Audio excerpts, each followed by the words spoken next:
Now, how's it doing? So I heard Deputy Neve Smith talking in Dáil today, and I didn't know it was this bad, the condition of the drug unit in Cavan and Monaghan. So it's a big area to have to cover, the drug unit, the special Gala drug unit to deal with drugs in Cavan and Monaghan.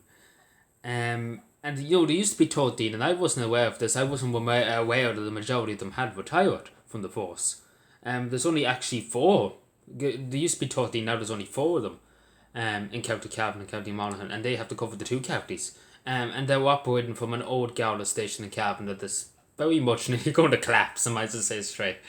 Because it's been abandoned for a long time, and they're using it only the last year, and it was left just abandoned for years and years because they didn't have the funding to keep it open as an only Gala station. So this is a special drug unit, I was saying. The majority have retired, so there's only four. There's one sergeant and four and three guards. So obviously the need needs to be I want the numbers to be up to the standard where it was 13 guards, 13 members of the drug unit in Cavan Monaghan. Because as I was saying about it before, the Dublin gangs use Cavan really as I don't know what you would call them, but I suppose drug layer, I suppose then some drug gangs. And obviously we have the armed response unit in Cavan. We have a huge presence in Cavan. Probably the biggest in the more than Dublin probably nearly has armed response units. Because there's always a threat there could be trouble. Especially with this quite industrial things happening. So yeah, over the last few months there's been a huge crackdown on people, drug houses, drug layers, whatever you want to call them. And I commend the guards for that, and I commend the local authorities for that. For the huge crackdown, because there's been a lot of people put in prison. There's about 50 or 60 probably that have been caught in the last few months with drugs in their with a big lot of grass in their house. Let's put it that way.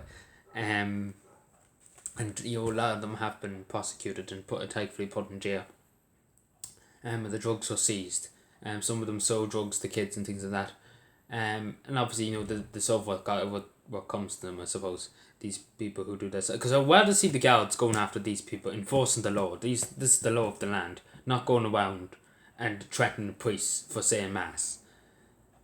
That's not a law. How is that a law? Anybody tell me what that's somebody's you're entitled to say mass, but these people are not entitled to go around and inject needles into young children, into forcing children to buy and getting children addicted on drugs.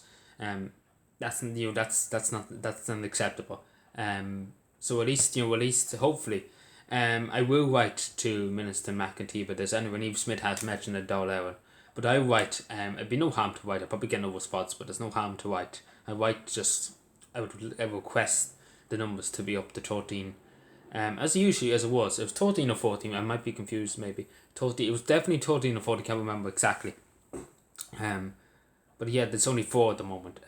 But yeah, they're still able to do it because obviously the armed response unit's helping them out. But that's what it was, a special drug unit set up in Cavan. To deal with the armed response unit has enough protection to do in Cavan to people. And to keep people safe. Obviously, they're keeping people under protection, which is great. Keeping them safe. So yeah, take care everybody, and bye.